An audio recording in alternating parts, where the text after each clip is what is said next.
Okay. What I'd like is maybe a minute of silence to honor the dead. Veith. And then another few moments to honor the other damage that we don't know the full impact of yet. I was going to light your candle. Oh. It's not No, yeah. Not around. Well, let us know when we start. We're going to do a minute of silence for all the people that died on the rig. Okay, and then how about a minute of silence for all those poor pelicans and dolphins? Exactly, for the environment. And possibly for more people who will get sick and or die. We don't know what the full impact's going to be. Okay, starting now. Well, the back's all over the back's all over this thing.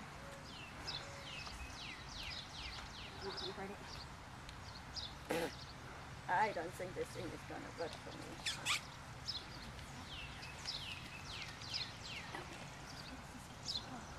I got one for you.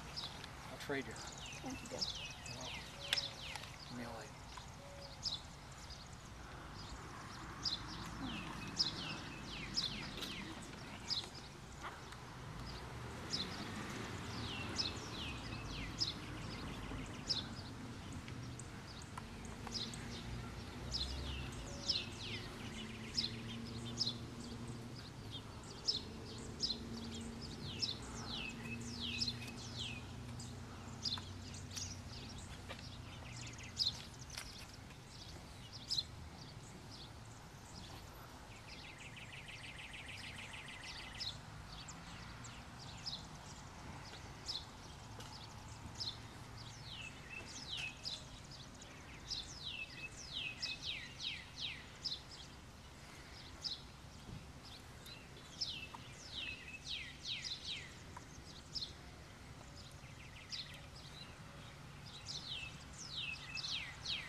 I didn't look at my watch initially. Is that about 2 minutes?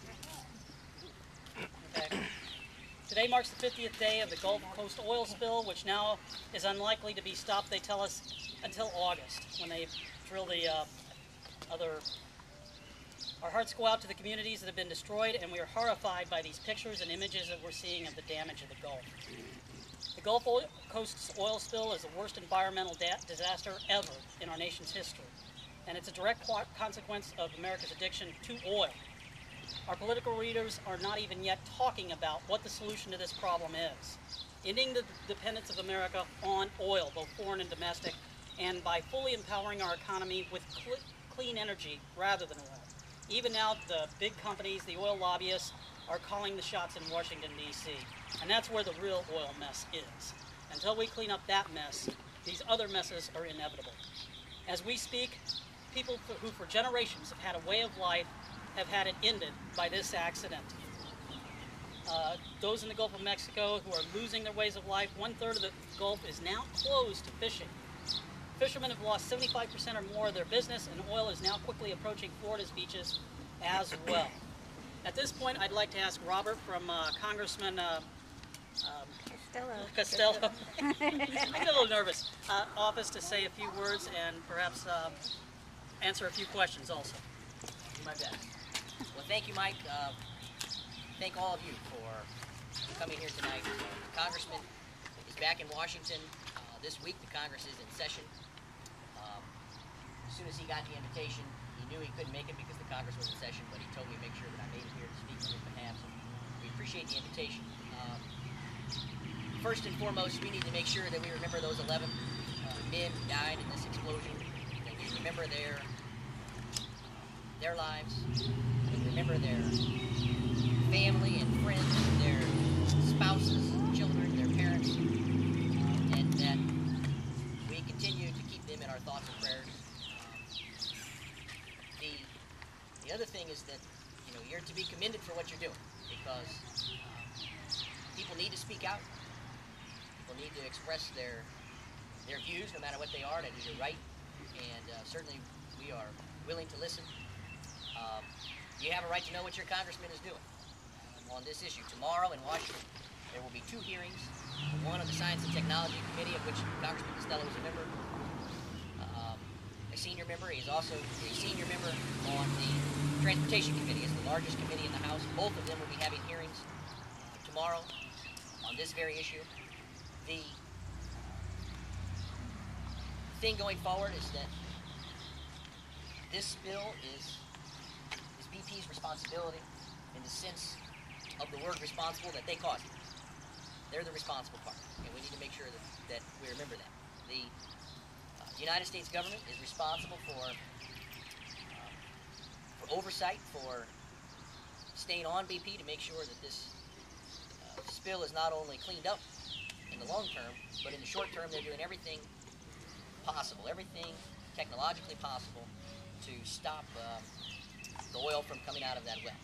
And what you're doing here and all across the country is, it's important that we keep the pressure on, not only our government, but on BP. And so you're to be commended for that. Congressman Costello is in support of the deep water offshore drilling ban for 6 months. So it's important for you to know that.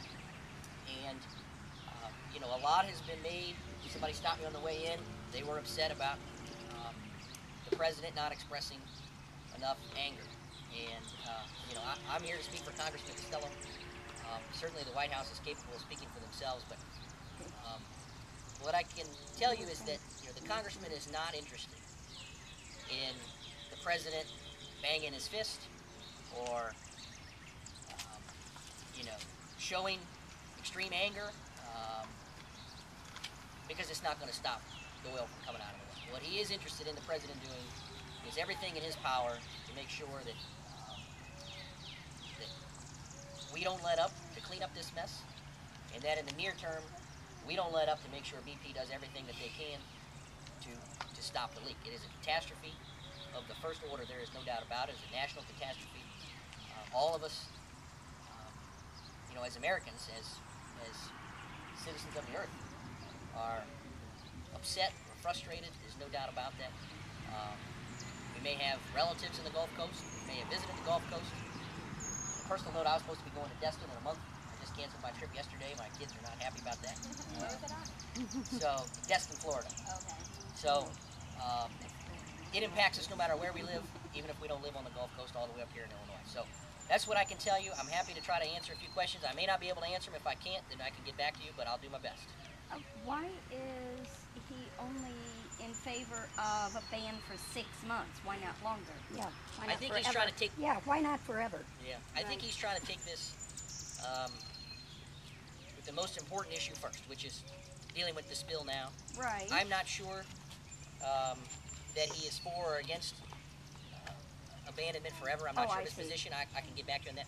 I know he's committed to the ban for the 6 months in the deep water. He's concerned on the shallow water that we're going to exacerbate a problem where we already have tens of thousands, potentially hundreds of thousands of people already out of work when the unemployment rate is so high, that if those shallow water drillers, those riggers are out of work, we're going to make things worse. And it seems to be that there's a level of confidence there that if something happened in the shallow water, we could deal with it much quicker than we could deal with something at 5,000 feet. But you have a poignant point that we need to be taking a very serious look at how we deal with the technology of drilling. Somebody said, I think very accurately, that this is like putting a man on the moon and not worrying about how you got him back off.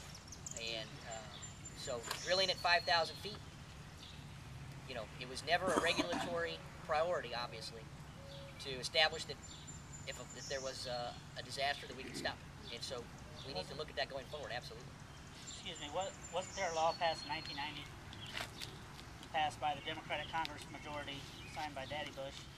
It was the Oil Protection Act of 1990, I think is the name of it.